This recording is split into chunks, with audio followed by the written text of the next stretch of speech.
everything arranged, I'm going to show you what I'm going to do. This is a little palette, a little watercolor palette that I use the dark, just straight ink on the left, and then progressively adding more water till this one is mostly water and only a little, tad of ink. In fact, all I had was a little bit of watery ink in the brush. It goes a long way.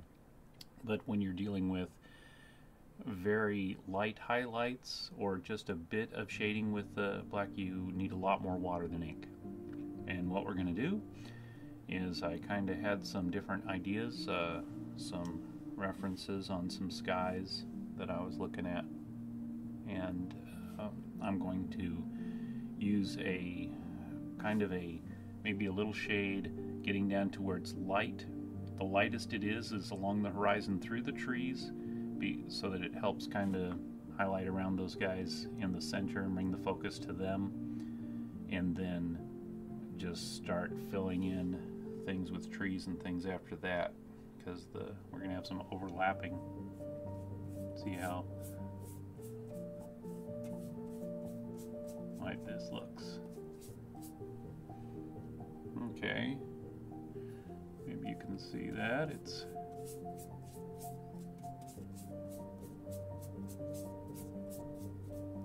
mainly, in fact, I just dip it in my water, get some water in there. Very, very light.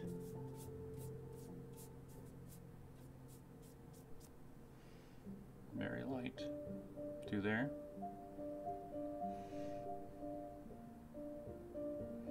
And then same thing probably on the ground cover.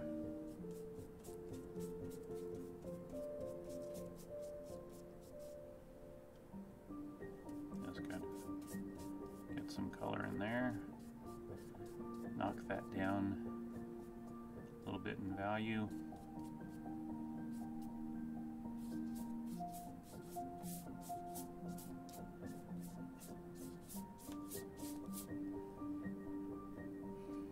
And try and do a little horizontal work.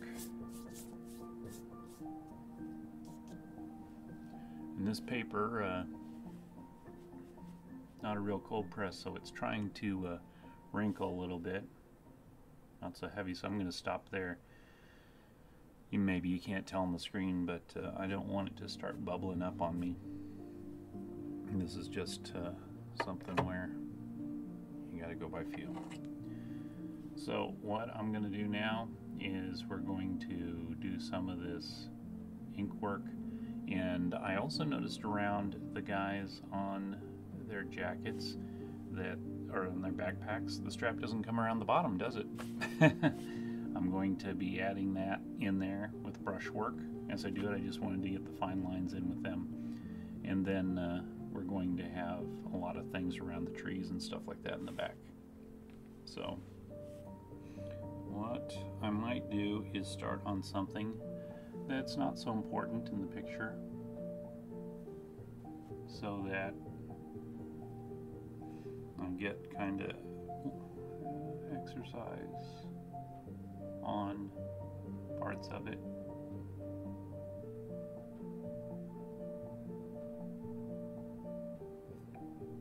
Kind of like a warm-up.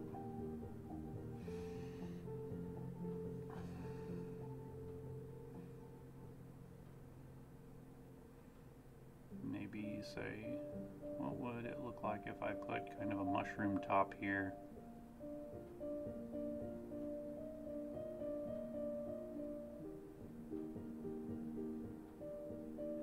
Kind of hinted at the stalk.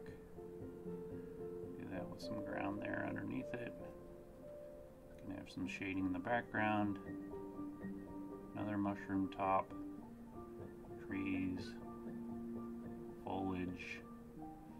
All that. We can start filling in a lot of little small things in the background to warm up our hand and our wrist.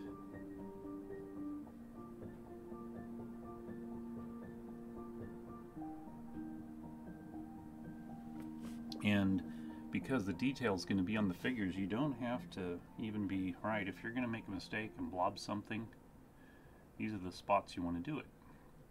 When you're doing something inconsequential that is just freehand making stuff up in the background.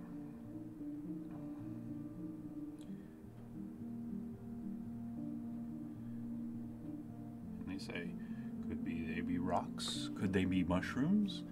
Who knows? Could it be a leaf? I'll do a little leaf here.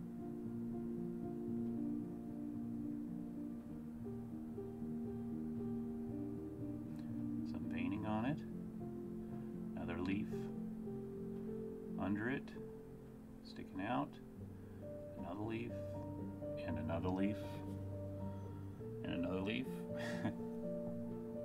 If you see NCY's painting where he did the field and the lady who was on the ground in front of the field, and that was something that she grew up, you know, in that difficult life where she had to crawl everywhere that she went, and he really admired her for just her tenacity and ability to do that through a hard life. And that painting, though, all the grass in it, all those little sheaves of wheat and everything on the ground, he said he just kept painting and painting and painting, kept doing it, and kept filling in things till he got more and more. And that's kind of what I'm doing here. Abstract leaves, abstract flora, fauna. Maybe I have some things sticking up that have stems, and a little poppy deal, some leaves sticking off the top, back into the tree trunk, along the back, and it just starts filling it in.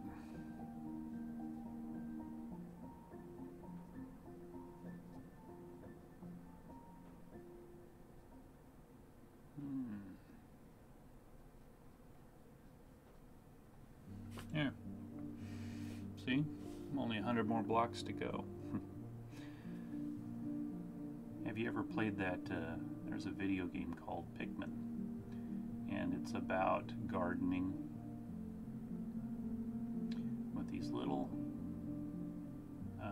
plant people and having them do tasks and things and sending them. And there's a point where he wants to be able to pull the little sprouts up, or pods up. In an interview, he talked about it. He said, just like in gardening, when you have to do weeding, it's not fun, it's not something, but it's just part of the process and the rhythm, and you just start pulling up one weed or one plant one at a time. Just keep going, it's the process of relaxing. And you might find that when you're painting or doing inking.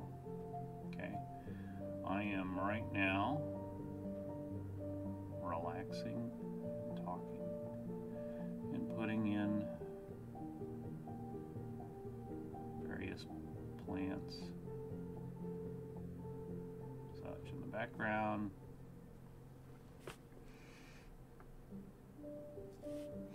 Something you can do too is when you're trying to balance out a paint or a picture like this, I might go to town and I start relaxing more and more and getting more fluid in what I'm just daydreaming about or doing on the left. Well, if I do that and then I never get over to the right till later when I'm all relaxed and going well, they won't be balanced, because then my brush work will be nicer over on the right than it was beginning out on the left. Or I might have switched to a total different type of plant style on one side than the other. So you kind of need to, as you're doing projects like this, and you're just doing them for fun or relaxing, is to understand that you're going to change the style of your brush work or what you're doing as you progress through the work. And so just as you're planning out what you might be doing, your body is going to get more familiar with what you're doing, or your brushwork, or however you're deciding to do plants or foliage or leaves, and it's going to start being easier and different. And you don't want to get so far that you develop the entire left side, and then by they get to the right, they just won't look balanced, they won't look the same. So what I try and do is, once I get into an area, is try and have that balance by switching back and forth. Artists who are even doing this digitally on Photoshop will, you can quickly flip the image back and forth, left to right, or a mirror image of it across the center, and they can look for balance and see if they feel like something's off, but then that way they can overlap right as they're doing it to see if they're going to require any changes, or just how the balance looks to them, or how they might be doing it. So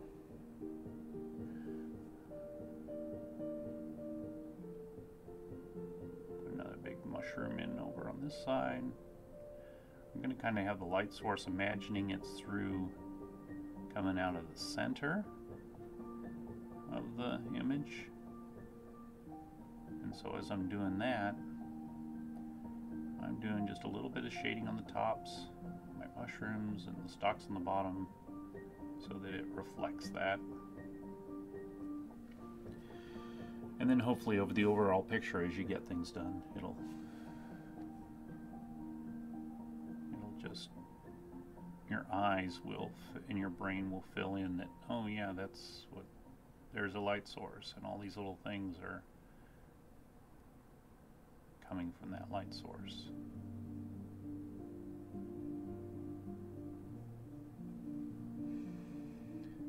Again, you can see when I put this blue painter's tape up on the edges, not only does it hold it down and try and keep your painting surface flat, but I like how it gives you a clean border around the entire thing. So when you're done and you slowly take that paint off, or the painter's tape off, it leaves that nice crisp clean white border around the outside. It looks nice how there's that transition from your imagination of what you did and back into reality right at the edge, like it's clean and you intended it that way all along.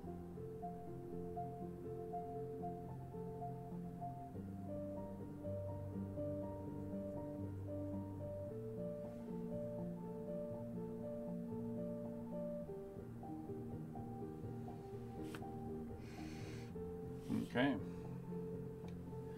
so that's the big thing about inking when I do projects, and you may do them too, is just the fun of that different line weight with the brush, and knowing that when you're doing a certain area, you can have fun with it. It doesn't go back. You don't get to erase, but you also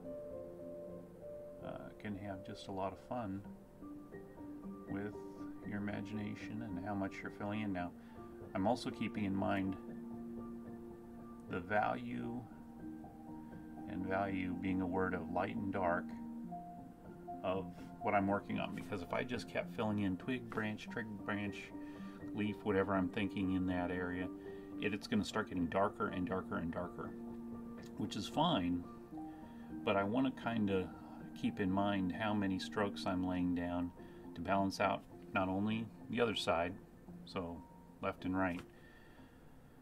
I'm going to keep in mind that maybe outside in, we're going to have darker in the outside and then bring it in lighter into the center, so that brushwork and everything will be lighter in the center. And I kind of really achieve that too with our two companions, how they're having that pen work on their detail, and then I can go in and do brushwork on them. Like if I want to put in the sky,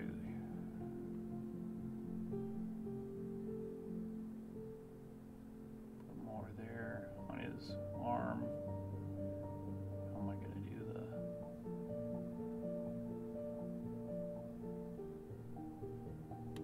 the... See how there it looks like I'm shading there when I get his more color on his coat. So there'll be the ability to do that with them as I'm going along.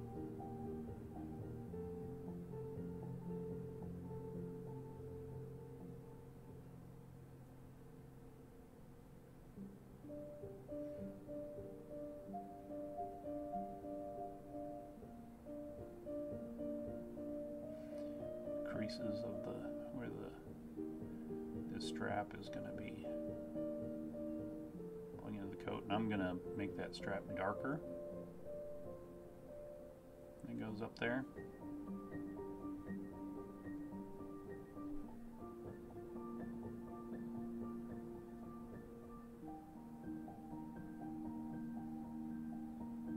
And some brush work of maybe where it's dark right up under that sleeve.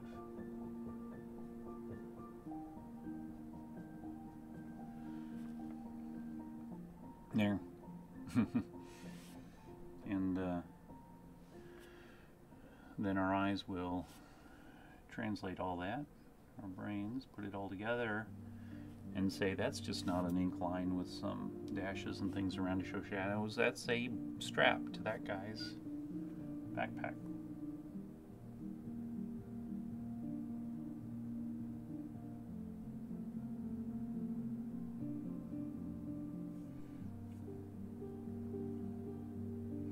Like that.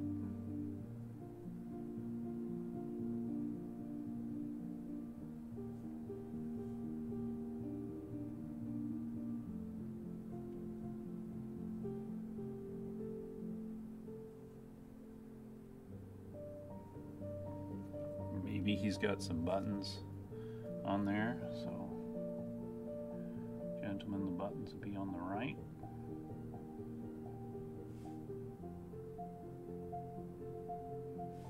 We're just doing little half moon curlicues. Your brain will identify those as buttons. We don't even have to do the top arc of those little buttons because we know what they are. There's one spaced out right behind his hand. Let's put another one in here.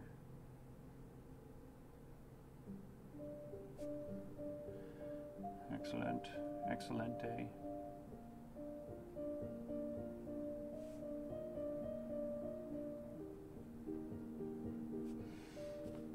There you can see I did some shading there with, I do a darker area, and then I know with my brush I can see how much ink it's putting down, and then I can jump to an area where it's like, oh, that's how much ink I want to show up in a particular area.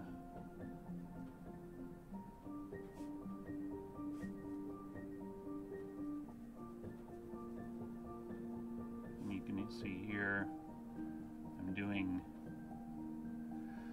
lines and leaving the creases in his coat showing up.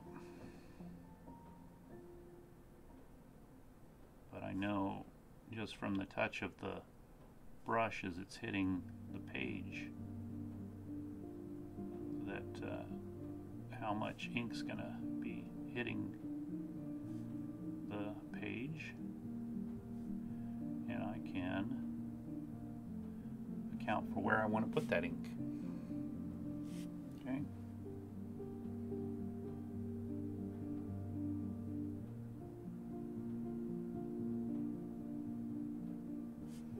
There. So you can see I kind of did some work there filling in his jacket. Just to show you guys the difference. And then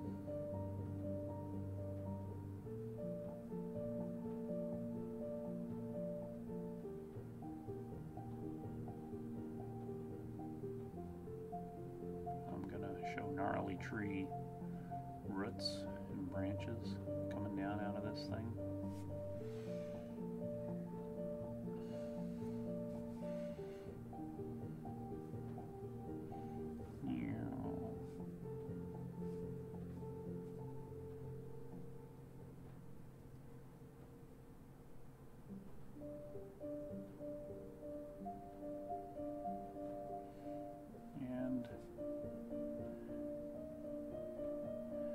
also the detail, as things go into the background, will become less and less detail.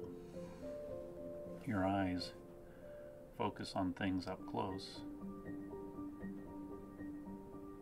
and tend to see the detail better, but in the background, that way we get the illusion that things are getting farther and farther away, like the old masters would do.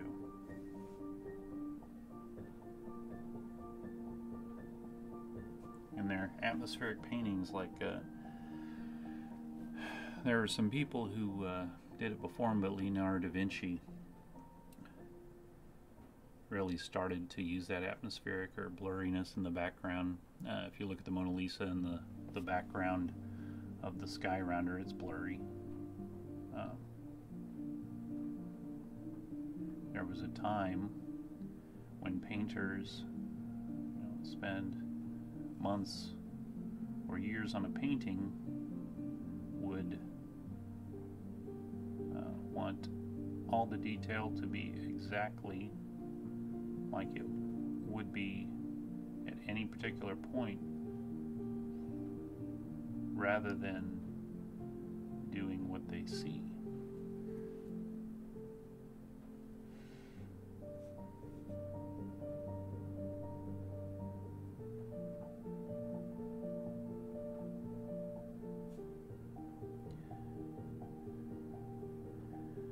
So Leonardo,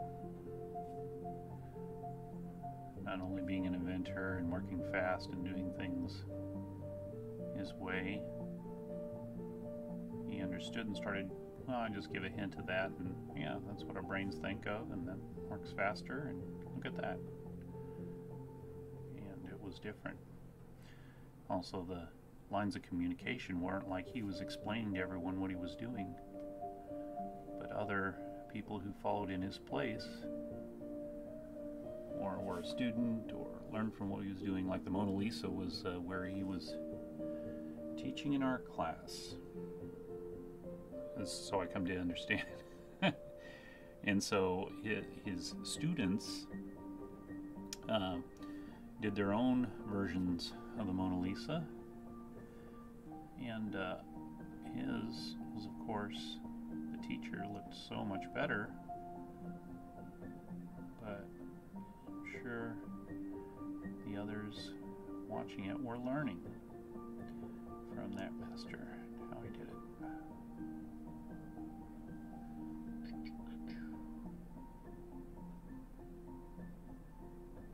See, I'm hinting here. See how quickly, and then I'm also leaving just a little bit of space between this work and the figure. Helps it stand out. I don't want to have all the work that I'm doing dominate the figure and just make him drift into the background or whatever's around him. I'm leaving that halo of